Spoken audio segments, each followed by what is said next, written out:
பெருந்துறை அருகே 70 ஆண்டு காலமாக பயன்படுத்தி வரும் இடத்தை பொதுத் தேவை என்ற பெயரில் சிலர் ஆக்கிரமித்து மிரட்டல் விடுவதாக பாதிக்கப்பட்டவர்கள் காவல் நிலையத்தில் புகார் அளித்தனர்.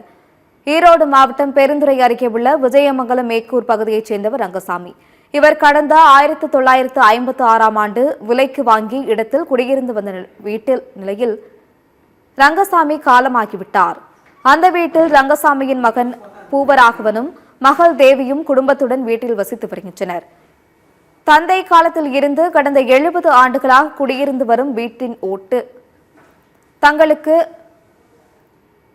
பதியப்பட்ட காலி இடத்தையும் பயன்படுத்தி வந்துள்ளனர். இதற்கிடையே அதே பகுதியைச் சேர்ந்த சிலர் பொது பாதை அமைக்க இடத்தை கேட்டபோது கொடுக்க மறுத்ததால் பூவராகவனையும் தேவியையும் மிரட்டியதாக தெரிகிறது.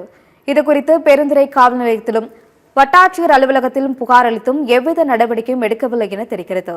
இதற்கிடையே மரங்களை வெட்டியும் வீட்டின் தடுப்புச் சுவரை இடித்தும் காலியிடத்தை ஆக்கிரமித்துள்ளதாக குற்றச்சாட்டு எழுந்துள்ளது. தட்டி கேட்ட தங்களை தகாத வார்த்தைகளால் பேசி மிரட்டுவதாக தேவியும் அவரது சகோதரர் பூவராகவனும் பெருந்துறை காவல் நிலையத்தில் புகார் மனு அளித்துள்ளனர். இதில் அதிகாரிகள் தலையிட்டு இடத்தை தங்களிடம் ஒப்படைக்க வேண்டும் என்றும் அதேபோல் தங்களது குடும்பத்தினருக்கு பாதுகாப்பு வழங்க வேண்டும் எனவும் பாதிக்கப்பட்டவர்கள் கோரிக்கை விடுத்துள்ளனர்.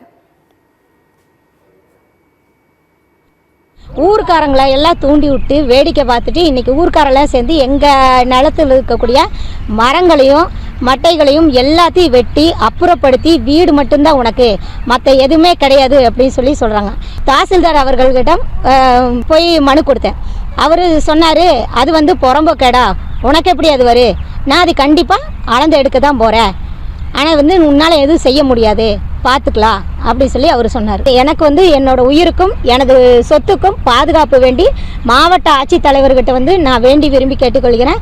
அதுவும் தவிர எங்களுக்கு இருக்கக்கூடிய பின்னாடி காலி இடத்துக்கும் எங்களது வாசலுக்கும் பட்டா வழங்குமாறு பணிவுடன் கேட்டுக்கொள்கிறேன்.